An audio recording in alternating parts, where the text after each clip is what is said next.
Hi, Roy Treveline here from Biology Bites. These are my monarch caterpillars, right? And they're called Danis plexippus, scientific name. That way, when we talk about, and they're starting to wake up, when we talk about them, we know for sure which species we're talking about. So you can see the warning coloration, and they're starting to move around. And what I did is provide a little makeshift choice chamber. We have to your left, common milkweed, Asclepias. Again, I'm giving you the scientific name. And to the right, we have butterfly milkweed, a different type of Asclepias. Butterflies, the monarch butterflies lay their eggs on both, and caterpillars eat both. And you can see a little bit of fecal matter there. And this guy's going to go way out of control here, but some of them are going towards those plants. So it's a choice chamber. And if you'll notice, I got a negative control up here with the paper towel. The two wet paper towels to moisten those leaves so they don't dry out. And today's topic is experimental design. I'm Roy Treveline, and this is Biology Bites. All right. So, and today we have Uncle Paul videotaping for us.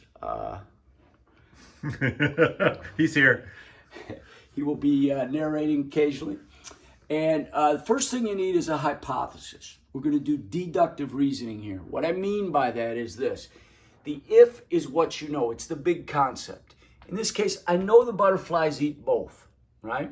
I know that the butterflies eat both. The experiment in this case is, which do they prefer? Is there a preference from one to the other? And the then, in this particular case, is the prediction. If the caterpillars have a preference, what would they pick if they given both choices of common milkweed as well as butterfly milkweed? Now, we manipulate one variable always in the experimental design. That manipulating variable is going to be the species of milkweed, whether it be the common or the butterfly milkweed. Oh, excuse me 1 second. This guy, for his own safety, I'm going to put him back in the center. We're going to control all the other variables. So you'll notice I got little circles here in case they didn't like squares, right? The negative control and the variables between the species. Same type of paper towel, same type of species of caterpillar. The only variable we're going to manipulate is the type of species of milkweed. We're going to quantify our experiment. You're going to hear me say that all year, right? You can't say, oh, I think they like this one better than the other because, right? There's got to be an actual number. Today's going to be easy. We're going to count the number of butterflies. So right now we see a preference towards the common over the butterfly milkweed. We'll see in a minute whether that stays that way. They seem to like that. Well, it's huge. Yeah. They love it. And we got another one here in a minute. Okay.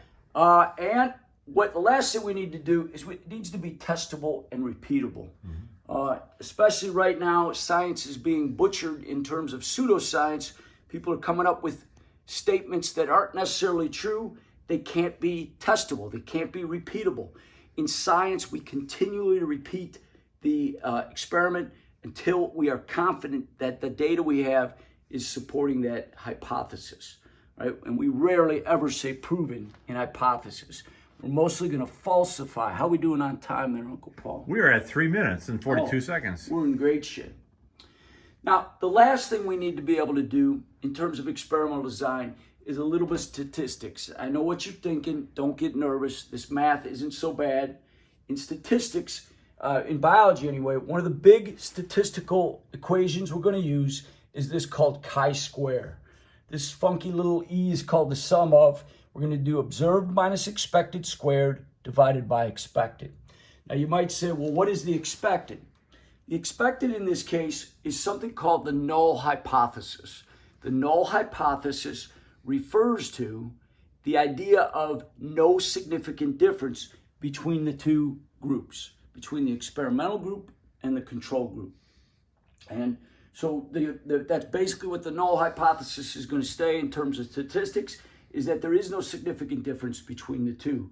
If that's the case, then our expected should be, I have 9 caterpillars out there, should be 3, 3, and 3. Make sense? 3, 3, and 3. 9 caterpillars total. Oh, yeah. So when we're done at a certain amount of time, we'll set a time. but we'll look at our observed. Right now we got 1, 2, 3, 4, 5, 6, 7 compared to 0 over here, right? We can crunch those numbers. I'll explain later what we're going to do with those numbers, but the basic gist of it is there enough caterpillars over here to support our hypothesis that they prefer one milkweed over the other? It sure looks like it. Yeah, it does right now. Yeah. Now, Uncle Paul, experienced man that you are, what would be the problem here? I set up, I made, and by the way, in the AP exam, they came up with some essay one year, which really threw the group for a loop.